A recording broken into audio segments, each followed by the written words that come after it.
LA Kings sign Alex Laferriere to 3-year contract. What it means for the team. Big news out of Los Angeles. The LA Kings have hammered out a 3-year deal with young winger Alex Laferriere, a move that's already stirring up plenty of debate in the hockey community.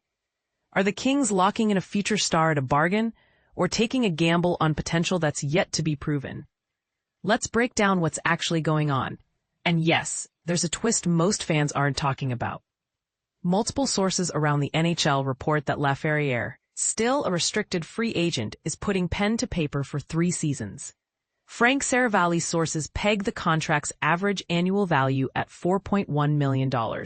If you dive into the nitty-gritty from Puckpedia, the numbers climb a little each year. Laferriere nets $3.5 million for the 2025-26 season, and then $4.4 million in both 2026-27 and 2027-28. The official announcement should drop Saturday, but the buzz is already loud. Here's the context. Laferriere came into his rookie season in 2023-24, skating in 81 games, an impressive feat in itself. But where the story gets juicy is his development last year. Laferriere tallied 19 goals and 23 assists, taking on a bigger role and seeing his ice time leap from just over 13 minutes to more than 16.5 per game. He finished 6th in goals and 7th in total points among the Kings. Top 9 forwards, pretty solid for someone so early in their career. Have the Kings found a steal? That's where the controversy bubbles up. Laferriere's strong skating and growing confidence, especially if paired with offensively gifted linemates like Kevin Fiala and Quinton Byfield, suggest he could boost his stats even further. The 3-year term feels strategic. If Laferriere pops off and puts up 25-plus goals per season, this deal could look like highway robbery for LA. Flip the script, though, and you can imagine critics wondering if the Kings have bet too much, too soon, especially in a salary cap world.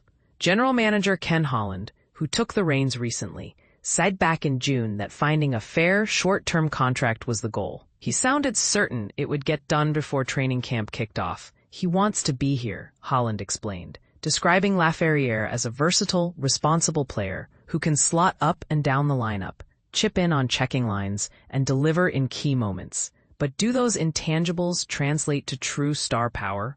Or is the organization overvaluing potential? Sneaky detail. Laferriere's new contract lines him up to become an arbitration-eligible restricted free agent, just a year before he's able to test the unrestricted free market. If he's able to improve his 9.8% shooting rate and take on a bigger role in the team's power play, don't be shocked if he's suddenly at the top of the Kings' scoring charts. But what if he doesn't take that step? As for the rest of the Kings' summer moves, most major pieces are now in place. Still, one massive story lingers. Star right winger Adrian Kempe is about to enter his contract year. Kempe, aged 28, finished last season tied for the lead in goals, 35, and topped the team in points, 73. Over the past 4 seasons, he's racked up 139 goals, a whopping 45 clear of the Kings' next best scorer. With the NHL's salary cap spiking to $95.5 million this year and set to rise again in 2026-27, Kempe could be on the verge of an enormous payday, having delivered big stats on a team-friendly $5.5 million per year deal. Holland has said his focus was on finishing up the free agent tasks, including getting Laferriere signed, before diving into negotiations with Kempe for a contract that would kick in the season after next. One thing Holland made crystal clear: Kempe isn't going anywhere. He loves it here, wants to be here. We want to keep him. Here's the part that sparks debate. Is locking up Laferriere at these numbers a stroke of genius or a risky overreach by the Kings' new regime? And could a breakout season from Laferriere put even more pressure on the front office to back up the Brinks truck for Kempe soon? Hockey fans, let's hear your take. Do you think LA made the right moves, or do you smell trouble? Sound off below and stir the pot. Don't hold back.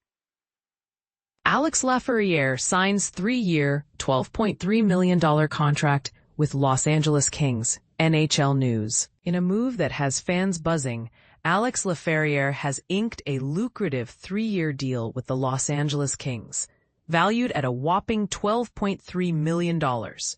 This contract, which boasts an average annual salary of $4.1 million, marks a significant milestone in Laferriere's burgeoning career. But here's where it gets interesting. Laferriere, at just 23 years old, was a restricted free agent before this agreement.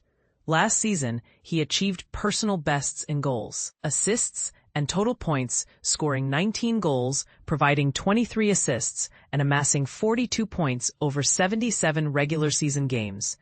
This was only his second year in the LA Kings extend deal with Alex Laferriere to 3-year contract for $4.1 million. In a move that's sending ripples through the hockey world, the LA Kings have locked up forward Alex Laferriere with a 3-year contract extension carrying an average annual value, AAV, of $4.1 million. This deal, which will keep Laferriere under team control through the 2027-28 season, also ensures he remains a restricted free agent at the end of the agreement. But here's where it gets controversial. Is this a shrewd long-term investment or a calculated gamble? Let's break it down. For starters, the Kings and Laferriere were always destined to reunite. During his exit interview last season, Laferriere made his commitment to Los Angeles crystal clear, and GM Ken Holland echoed that sentiment in summer meetings, praising the player's adaptability and impact.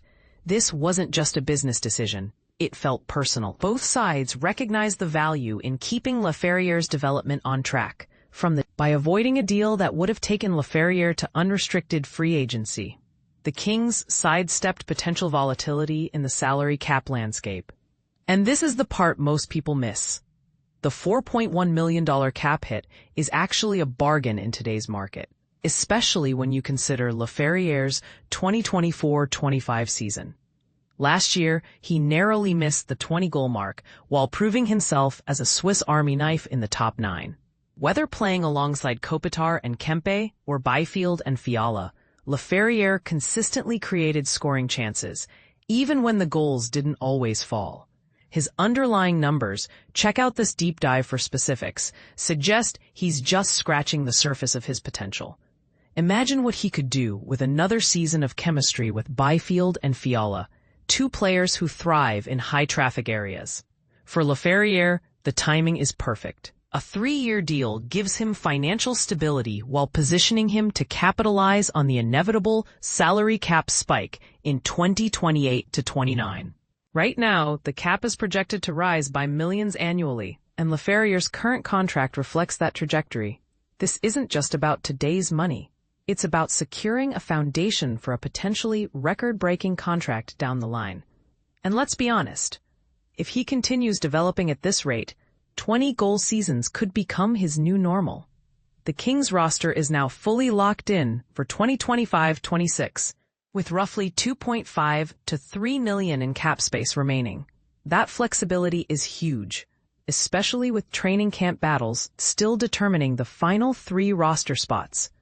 If the team avoids long-term injury reserve, LTIR designations, that cap space could grow as the season progresses, giving GM Holland more room to maneuver at the trade deadline.